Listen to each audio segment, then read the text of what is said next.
Chuck W3ON, operating as W3OC. Net control of the Two Rivers Amateur Radio Club net. This radio net beats every Monday at 8 p.m. on a 146.73 megahertz. WA through PBD repeater of the WFM Association. Membership in the Two Rivers ARC is not required to check into this net. All radio amateurs are welcome. If you'd like information about the Two Rivers Amateur Radio Club, please write to us at P.O. Box 225, Grand Oaks, PA, zip code 15047. We're also on the World Wide Web at www.trarc.net. Radio Club meetings are held on the third Tuesday every month, except December, starting at 7 p.m. at the Plain Hill Volunteer Fire Department, 409 Oxford Avenue in Elizabeth, PA. We're open as net for check-ins. There's emergency or priority traffic at this time.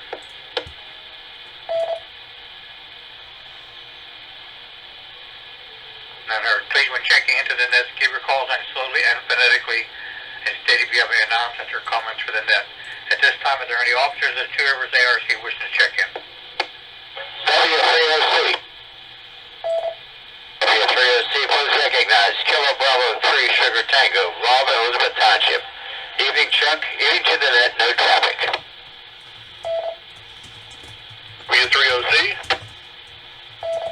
This is Whiskey, Uniform 3, Uniform Portable, Kurt and Elizabeth, no traffic.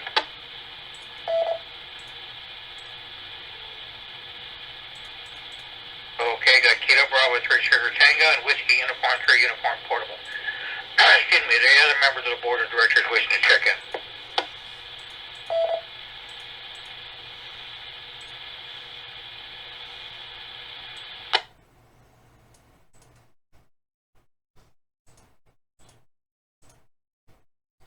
Does anyone have listings of silent keys? Any radio amateurs have recently passed away?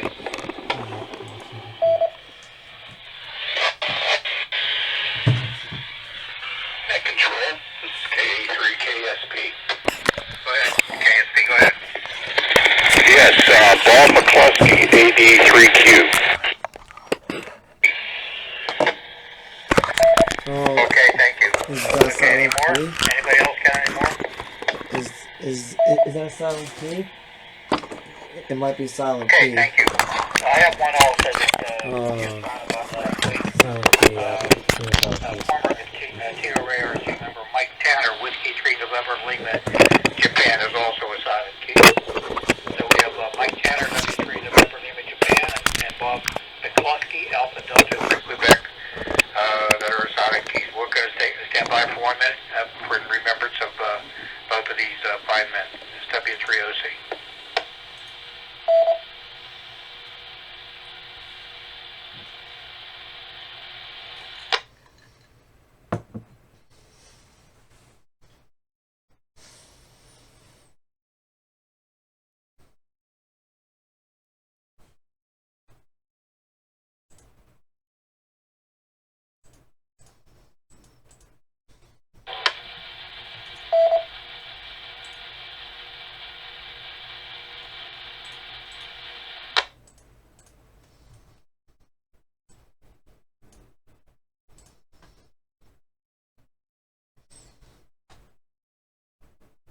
Okay, now we're ready to take some check-ins. Okay, please, when you check in on that, give a call slowly and phonetically, and let me know if you have any announcements or comments. Okay, now I'm looking for stations to operating mobile, portable routes, and I'm going to get Allegheny County. Alright, that would be us. And of course... Please copy Kilo Bravo 3, Oxford, X-Ray Hotel 2 in Hancock County, West Virginia. No traffic. Net control, this is Kilo 3, Delta, portable. Ricardo. Over. W3OC. Here's Kilo Bravo 3, Victor Sierra Papa, Dan out here in Beaver County. Good evening, Chuck. Good evening to the net. W3OC. W3OC, please recognize Whiskey America 3, Alpha Hotel Charlie, Antonio here in Pittsburgh. Portable. Good evening to you, Chuck, and those on the net. I have no traffic. W3OC. This is Kilo Alpha 3, Kilo Sierra Papa. Portable in Carnegie.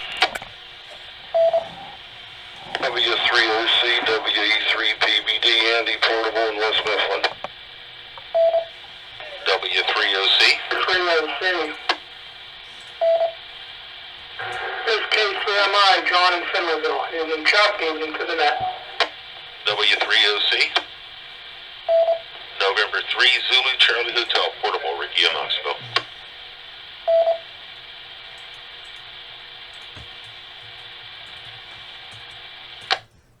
Thank you. I got Kilo Alpha 3 Kilo Sugar Papa Portable, Kilo Bravo 3 Oscar X-Ray Hotel, Kilo 3 Delta Papa Papa Portable, Kilo Bravo 3 Richard Sierra Papa, Whiskey America 3 Upload Charlie Portable. Let's go. Whiskey America 3 Papa Bravo Delta Portable, Kilo 3 Mike India, and November 3 Zulu Charlie Hotel Portable. Anybody else, mobile portable right out of Allegheny County? W3OC. Here's Kilo Alpha 3 Zulu Japan Whiskey, Dave Portable and Plum. Good evening, Chuck. W3OC. Recognize November 3 Tango Alpha Uniform N3 TAU Norman Penn, Westmoreland County. Good evening, Chuck, and everybody on the net. No traffic.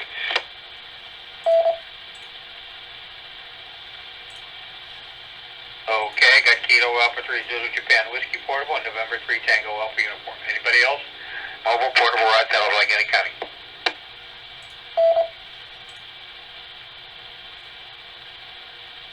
None heard. Okay, now we'll open up for general check-in. Anyone else would like to check in on South, so call now.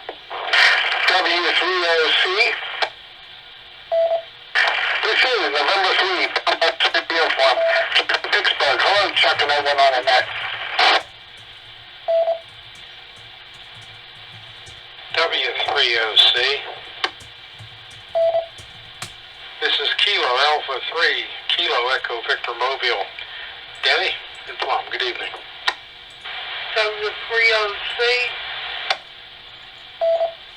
Here's Kilo Bravo 3, Delta Victor Delta 8 off from Irwin. Good evening, Chuck, everybody on the net. No further comments.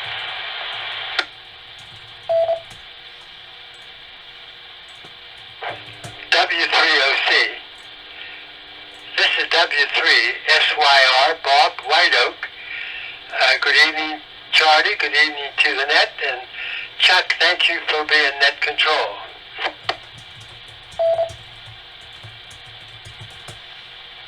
Okay, that time I got November 3 Papa Sierra Uniform, Kilo Bravo 3 Kilo Echo Victor Mobile, Kilo Bravo 3 Delta Victor Delta, and Whiskey 3 Sierra Yankee Radio. Anybody else? And net control. Please copy Kilo Alpha 3 Foxtrot Whiskey Quebec, Jeff in Graysburg. Good evening, everyone.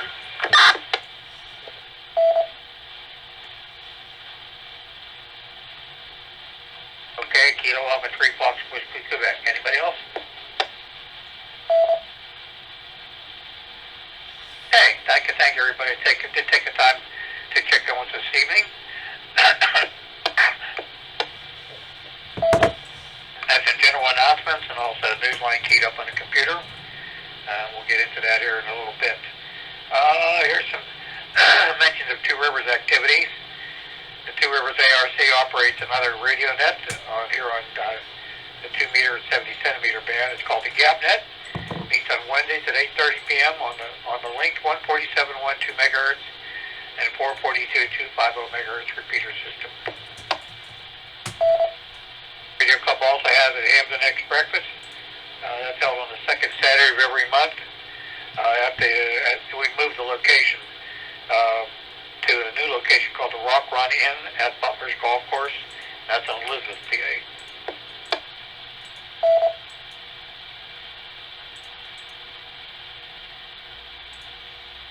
That back to Radio Club meeting is tomorrow night at 7 o'clock p.m. at the Blaine Hill Volunteer Fire Department, 409 Oxford Avenue, Elizabeth, PA. Note this is also the annual meeting where we have election of officers.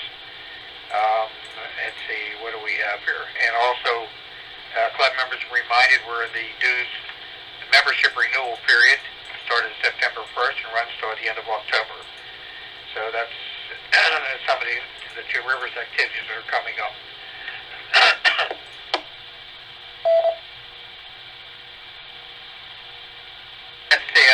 activities that are coming up. Let's see here, what is this here? On October 1st, the DX Engineering is having a radio set, is having a sale at the Summit Racing retail store. That's located at 1200 Southeast Avenue, Talmadge, Ohio, 44278. Okay, more information on their website on the internet at dxengineering.com. The hours are 9 a.m. till noon. Okay. Let's see, October 8th and 9th is the Pennsylvania QSO party. That's an HF operating event. More information on their website, paqsoparty.org. There's a Ham Fest on the 25th of September. That's coming up, I believe, this weekend. In the Cleveland area, it's going to be in Berea, Ohio, at the Cuyahoga County Fairgrounds. That's in Berea, Ohio. That's coming up this Saturday or Sunday on the 25th.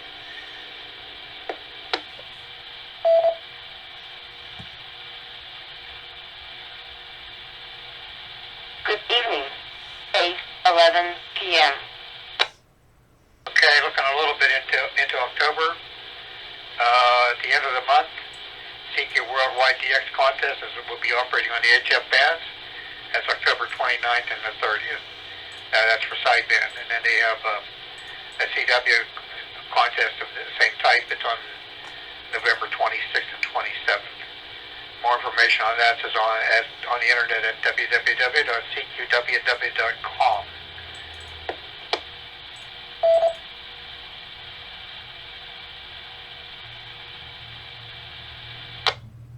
I don't have any more listings of anything I can find, so that kind of gets what we got. I do have an advanced flyer that I picked up several months ago up at the Wires Association of South Hills. Has their Hamfest scheduled for next year on February the 26th at the Home Economics Building in South Park, 3735 Buffalo Drive, South Park Township. That's quite a ways off, but I think most of the local Hamfests are finished for this year here in this immediate area. Okay. With that, I'll take a standby. Does anybody need the repeats for anything that they've heard? W3OC.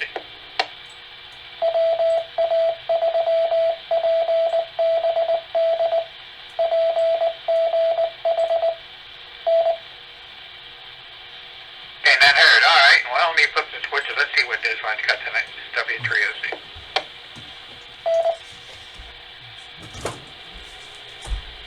Your disposal rules soon.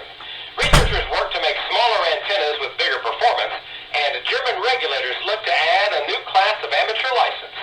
All this and more as Amateur Radio Newsline Report number 2342 comes your way right now. From around the world, this is Newsline, Amateur Radio's independent, weekly amateur radio news and bulletin service. Now reporting from Picayune, Mississippi, here is Don Wilbanks, AE5DW. The U.S. Federal Communications Commission wants to put domestic satellites on notice, at least some of them, regarding their eviction from space once the satellites no longer function. Kent Peterson, KC0, DGY explains. In an effort to clean up space junk in low Earth orbit, the FCC hopes to act this month in setting a deadline that would require dead non-geostationary satellites to be removed from space within 5 years. The proposal shortens the period established by NASA guidelines, setting a 25-year period, which is voluntary for such satellite disposal. The new regulation, if approved, would not apply to any domestic satellites already in orbit. It would also give some breathing room to organizations whose satellite launches have already been approved, so those groups can have a disposal plan in place before the launch date. The FCC is proposing a 2-year grandfathering period that would begin on September 29th, the day the FCC has scheduled its vote. In response to NASA's concern about the potential impact on CubeSats, the FCC said it intended to grant waivers on a case-by-case basis. FCC Chairwoman Jessica Rosenworcel said in a post on Twitter, quote, "Our space economy is moving fast. For it to continue to grow, we need to do more to clean up after ourselves so space innovation can continue to expand," end quote.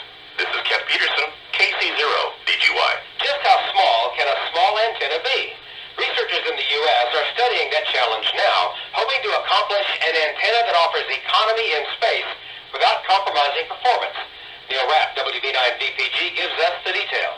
A United States agency has begun tackling a long-standing challenge that comes with the use of electrically small antennas. While these antennas are space-saving assets that are noticeably shorter than the wavelengths of the signals they handle, the antennas themselves have significant limitations. As they get smaller, they lose bandwidth and radiation efficiency. These antennas have been in use for many decades and can be found, for instance, on satellites. Researchers with the U.S. Intelligence Advanced Research Projects Activity Agency have begun a 4-year project to surpass these kinds of limitations. The initiative is called the Effective Quantitative Antenna Limits for Performance Program. Program manager Paul Cobb told the IEEE Spectrum magazine that within 3 years, the teams must show that they have an actual antenna with a 6 dB gain in performance over existing electrically small antennas. The ultimate goal is to establish a 10 decibel gain in antenna performance in the HF and UHF bands. Cobb told the Spectrum that in the last year of the project, researchers will be required to produce an antenna with the sought-after 10 dB gain. The teams are being required to validate all results with independent labs. Cobb said such antennas aren't likely to become viable for the commercial market. This is Neil Rapp, WB9VPG. While much of the United States marked Sunday, September 11th in solemn public ceremonies remembering the terror attacks of 2001, the New England Emergency Communications Network dedicated a new digital repeater site in memory of 6 broadcast engineers who died that day in New York City. Jim Dameron, NATMW, has that story. The New England Emergency Communications Network, which links 90 amateur radio service repeaters in the northeastern United States, brought a new digital repeater on the air on Sunday, September 11th. The date is not insignificant. As he put the 2-meter repeater into full-time operation on the air, Andrew N1MYY read a statement acknowledging the anniversary of the terror attacks. A broadcast engineer himself, Andrew dedicated the repeater to the 6 broadcast engineers who died that day when the World Trade Center was destroyed. They were Donald DeFranco of WABC-TV, Bob Pattison and Isaias Rivera, both of WCBS, and 3 hams who became silent keys that day. Stephen Jacobson, N2SJ of WPIX-TV, William Steckman, WA2ACW of WNBC, and Rod Coppola, KA2KET of WNET-TV.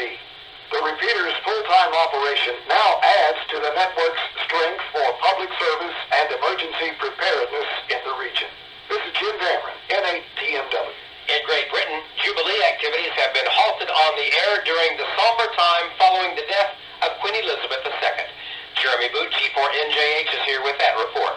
The Radio Society of Great Britain has halted its Jubilee activities as a mark of respect for the Queen following her death. The Society has updated its website to reflect this and has cancelled its Innovation 70 Award for Creative and Innovative Design. Meanwhile, amateurs who collected QSOs for the Jubilee Award 70 during the month of June may still apply for the award before the 31st of October. See the RSGB website for details at rsgb.org. This is Jeremy Boots, G4NJH. An increasing number of hams are getting access to 60 meters, including the latest group of nations in southern Africa. Jason Daniels, VK2LAW, brings us that report. Hams in various parts of southern Africa have gained access to the 60-metre band recently. The South African Radio League reports that South Africa is permitted the range of frequencies from 5.350.0 to 5.450.0 megahertz on a non-interference basis at a maximum output power of 100 watts EIRP and 5.290 megahertz for WSPR beacons. Namibia, Eswatini, Mozambique and Zimbabwe have been given the WRC-15 allocation from 5.351.5 to 5.366.5 megahertz with 15 watts EIRP. Kenya has 5.275 megahertz to 5.450 megahertz on a secondary basis with 400 watts.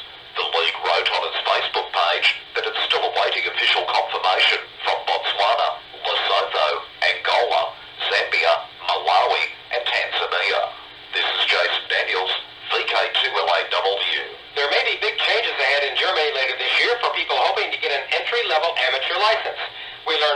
Jeremy Boot, G4NJH.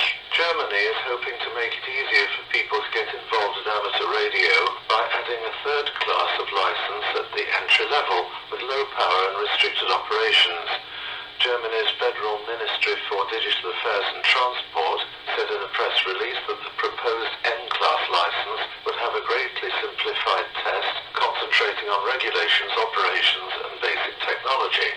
Germany's other two classes are the A, or full class, and the E, which is novice or intermediate class. A report on the ICQ podcast noted that N-class licensees will have access to 2 meters and 70 centimeters using no more than 10 watts EIRP. Ronnie Yerke, DG2RON, said in the report that the beginner class is designed to comply with international requirements. N-class holders will also be permitted to use hotspots and other radio devices they have built themselves. According to the Federal Ministry, the new regulation could be in place as early as November this year. This is Jeremy Boot, G4NJH. Time for you to identify your station. We are the Amateur Radio News Line, heard on bulletin stations around the world, including the Elmore County Amateur Radio Club's K7 ECI repeater in Mountain Home, Idaho, on Wednesdays at 8 p.m. local time. Whiskey 3 Oscar Charlie. Radio Amateurs of Canada is hoping to push for some changes that affect license holders' call signs, and the group is asking for input. We hear the details from Andy Morrison, K9AWM. Radio amateurs who hold a Canadian certificate and have a Canadian call sign are being asked to complete a survey for Radio Amateurs of Canada, which wants to advocate for changes in policies regarding Canadian call signs. The results of the survey will be used by the RAC to come up with proposals to show Innovation, Science, and Economic Development Canada, the governmental regulator. According to the RAC website, hams are being asked to weigh in on questions about special event call sign authorizations, 2-letter suffixed call signs, the handling of call signs for silent keys, and various special prefix authorizations. The survey will also explore whether it should be mandatory for hams to change their call signs if they relocate to another region in Canada. Hams are also being asked whether call signs with one suffix letter should be used as permanent personal call signs. This is just a sampling of the issues included in the survey, which opened on the 5th of August and will remain accessible to hams until the 30th of September. Though the questions are thorough, they take no more than 10 or 15 minutes to complete. The survey was created by Dave Goodwin, PE3KG, the RAC's Regulatory Affairs Officer. Amateurs holding Canadian call signs wishing to take part in the survey can do so by using the link in the text version of this week's newscast at arnewsline.org. This is Andy Morrison, K9AWM. School is only back in session barely a week for many youngsters in the United States, but one group of teenagers already has some serious homework to do. Dave Parks, WB8ODF, tells us about their assignment. It's official. Cave City High School in Arkansas has its own radio club at last. The club recently received its charter from the American Radio Relay League, along with an $8,000 grant from the ARRL's Grant Foundation. Those funds will be used to purchase and install radio equipment, including a local repeater. Science teacher Lynn Williams, N5TLW, told the Guard Online that the club received lots of support from the Batesville Area Radio Club, whose members helped the high school club's president, Ithaca Bacon, KI5QOS, get things in motion. The students are hoping their station and repeater will be on the air within the next few months. In the meantime, the school club is going to host a number of informational meetings for community members who want to learn more. The achievement is bittersweet for many involved in the setting up of the new club. The president of the Batesville Area Amateurs, Steve Shelton, AE5RU, became a silent key on the 27th of August. Lynn, who's a member of the Batesville Club, said on the Batesville Club's Facebook page that the success of the students' efforts to form the Cave City High School Amateur Radio Club comes in large part due to Steve's dedication to the effort. He wrote, quote, "The current and future students in the club will benefit from his influence," end quote. For Amateur Radio Newsline, I'm Dave Parks, D8ODF. Candidates for the top-level amateur license in China have a few more weeks to wait to take their exam, which has been postponed. Jim Meechan, ZL2BHF, has that story. Amateurs in China will soon sit for a technical proficiency assessment, being given for those seeking the highest class of the nation's amateur radio license, the C-Class. C-Class hams are permitted up to 1 kilowatt of power on bands below 30 megahertz and 25 watts above 30 megahertz. The exam will be held in Beijing on November 5th and will be overseen by the Beijing Radio Association. The announcement came from the Chinese Radio Amateurs Club, the National Ham Radio Association, which said that the assessment had originally been scheduled for October 22nd but had to be rescheduled. This is Jim Meechan, ZL2BHF. It won't be long now before 1,500 pounds or 680 kilograms of equipment for the T-88WAD expedition arrives at its final destination, the Republic of Palau in the western Pacific Ocean. The ship set sail on the 7th of September. The operators, members of the Western Washington DX Club, are to leave the United States at the end of October. Justin, K5EM, Jack, N7JP, Rob, N7QT, Brian, N9ADG, and Robin, WA7CPA, the only YL in the group. The expedition will take place inside an operating bungalow between November 2nd and 14th, using 3 stations and 6 antennas. 1 hex beam will be pointed towards Europe and another towards North America. The group writes on their page on QRZ.com that they're hoping to make the first activation of 60 meters from Palau and be lucky enough to give EU contacts on the low bands. In the world of DX, be listening for Stefan, VK3SN, on the air from Christmas Island for a week, beginning the 24th of September. He's a member of the Christmas Island Amateur Radio Club and will use the club's call sign VK9XX. Be listening during the afternoons and evenings local time, and will be using SSB and FT8 on the HF bands. For details, visit the club website at ciarc.org.au. Be listening for Pablo, LU7MT, operating as 5K0C, Daniel, LU9FHF, operating as 5J0DX, Jose Luis, LU1FM, operating as 5K0T, and Alejandro, LU8YD, operating as 5K0YD from San Andres Island, IOTA number NA033, from September 16th through the 25th. Listen on the HF bands as well as 6 meters. The hams will also make use of various satellites. They'll be using CW, SSB, and FT8, FT4. For QSL information, check the QRZ.com pages for the individual calls. Listen for Kevin, 2E0KKV, Peter, G4UIX, Stuart, M0SGV, and Ray, M0XDL, using the call sign GV0IOW from the Isle of Wight through the 23rd of September. This is a trip by the South Dorset Radio Society. Listen on the HF bands where operators will be using SSB and various digital modes, especially FT8. QSL via EQSL or Logbook of the World. For direct QSL, send to M0XDL. Special event stations 7Z92ND, 8Z92ND, and HZ92ND are now active until September 25th in Saudi Arabia, to mark the 92nd anniversary of the Unification Day for the Kingdom of Saudi Arabia, or Saudi National Day. Free electronic awards are available at the level of gold, silver, and bronze for hams who request them by email. QSL all call signs via HZ1SAR, the Saudi Amateur Radio Society. In Northern Ireland, Pastor Brian Madden, GI0RWO, will be using the special call sign GB0KC to celebrate the new King Charles III, as well as remembering the passing and the exemplary service of Queen Elizabeth II. There were no details about modes, but the DX clusters have shown him on 20 and 40 meters SSB. QSL via email. Send details of your QSO to him at pastorbrianmadden@me.com. And for our final story, we ask, what does a Japanese-style pagoda that became a historic landmark for a Pennsylvania community have to do with the radio club's centennial anniversary? Amateur Radio Newsline's Mark Abramovich, NT3B, takes us on a journey for the answer. To residents of the town of Reading, Pennsylvania, the pagoda here atop Mount Penn has been part of the skyline since the early 1900s. It has become the most recognizable tourist attraction and symbol for Reading for more than 100 years.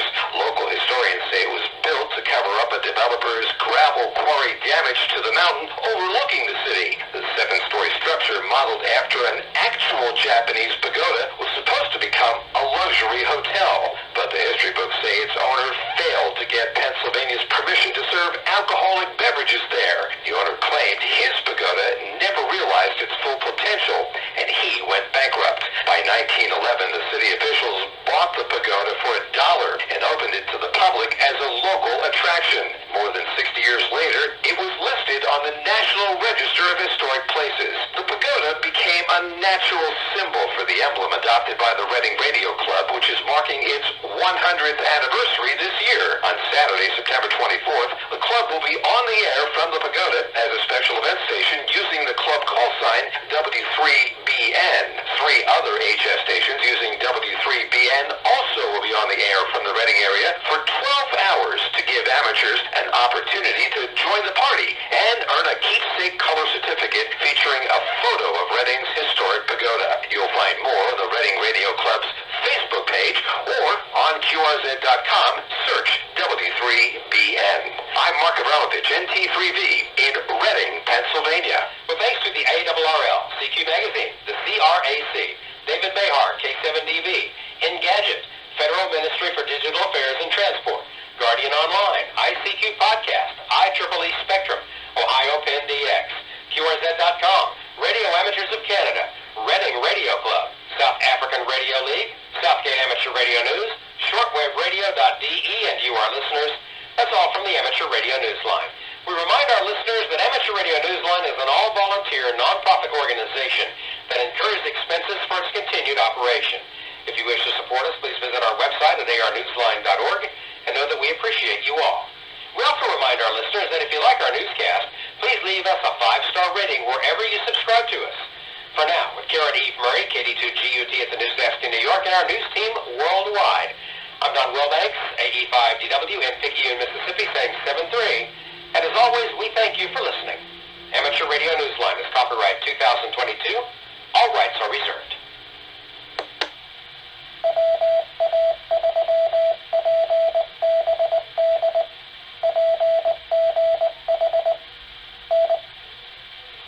Okay, it's W3OC. Net control for the Tours ARC net. That concludes this week's Newsline transmission. Okay, I don't have any more announcements. Let's see. So at this time, we'll take some late check-ins. Whoever else would like to check in and done so, please call on. W3OC. This is Alpha 3, Mike Radio, Walt Pleasant. Good evening, Chuck, everyone on the net, no comment.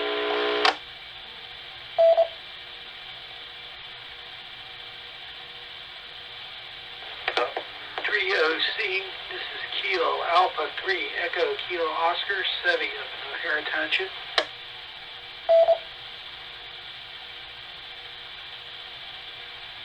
Okay, I got Alpha 3 Mike Radio. Walt, you have a lot of noise, a lot of hum on your transmission, and I got Kilo Alpha 3 Echo Kilo Oscar. Thank you. Anybody else, please?